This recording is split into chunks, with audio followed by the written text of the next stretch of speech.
Magandang umaga sa ating lahat.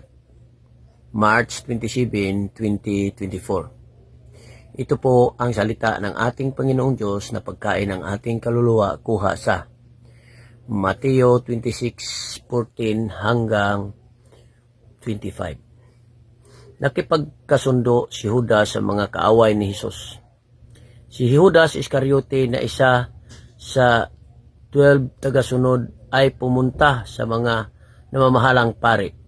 Sinabi niya sa kanila, "Ano po ang ibabayad ninyo sa akin kung tutulungan ko kayong madakip si Jesus?"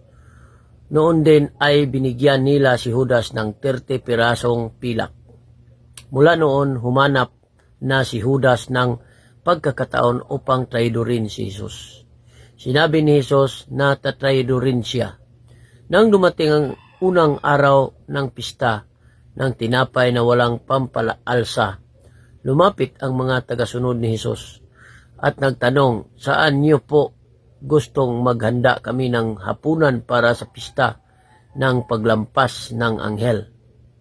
Sumagot si Jesus, "Pumunta kayo sa lungsod ng Jerusalem, doon sa taong binanggit ko sa inyo, at sabihin ninyo sa kanya, ipinapasabi ng guro na malapit na ang kanyang oras at gusto niyang ipagdiwang ang pista ng paglampas ng anghel sa iyong bahay, kasama ang mga tagasunod niya."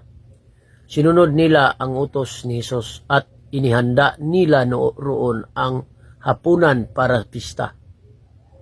Kinagabihan, naghapunan si Jesus at ang tagasunod.